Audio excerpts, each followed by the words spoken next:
जो कार्य आप लोगों ने दिया मुझे, उसको हम प्रयासरत हैं कि पूर्ण कर लें। सभी चीजें अब नियंत्रण में हैं।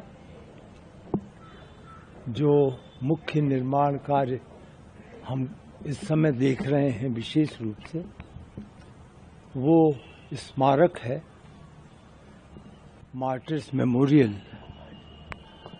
और जो मंदिर, पुराना मंदिर था जहां भगवान विराजे थे, वो भी स्मारक के रूप में रखा जाएगा। तो ये दोनों चीजें हम लोग निर्माण में हैं। पूरी आशा है कि मार्च 31 या 31 अप्रैल तक ये पूर्ण हो जाएगा। तो इस प्रकार अब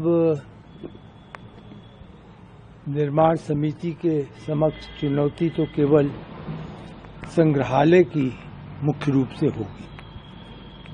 संग्रहालय की समीक्षा की जानी है, यद्यपि उसकी जानकारी प्रतिदिन मिलती है मुझे। वर्तमान में संग्रहालय में जो 20 गैलरी हैं, उसमें क्या कंटेंट जाएगा, उसका स्क्रिप्ट लिखा जा रहा है। और जो एक हनुमान जी का वहां पर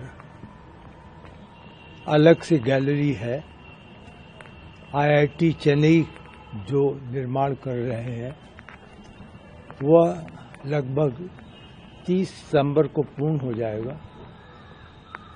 हम लोग, कम से कम मैं आपको यह अवश्य कह सकता हूं कि मेरा अनुरोध होगा कि सामान्य श्रद्धालुओं को सीमित रूप से सितंबर के बाद संग्रहालय में जाने की अनुमति मिलनी चाहिए। आपका स्वाभाविक प्रश्न होगा कि मंदिर में जो सभी निर्माण कार्य हैं, तो श्रद्धालु वहां पर कब जाएंगे। तो कल मेरी चर्चा हुई थी श्री चंपत राय जी से और ट्रस्ट के अन्य लोगों से, और पुनः मैंने कहा कि अब श्रद्धालुओं को अनुभव के लिए भी ये आवश्यक है कि धीरे धीरे छोड़ा जाए, लोग जाएं सभी जगहों पे।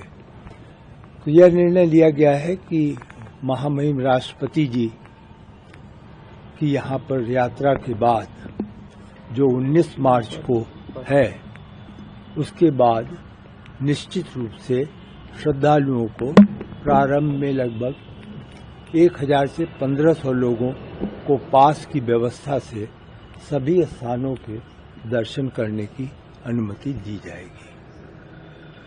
बाबू जी, इसके अलावा रामकथा संग्रहालय में जो श्रद्धालु जाएंगे दर्शन करने, उनके लिए क्या व्यवस्था रहेगी? उनको भी पास बनवाना पड़ेगा या ऐसे ही जा सकते? नहीं, ये इस बारे में चर्चा चल रही है।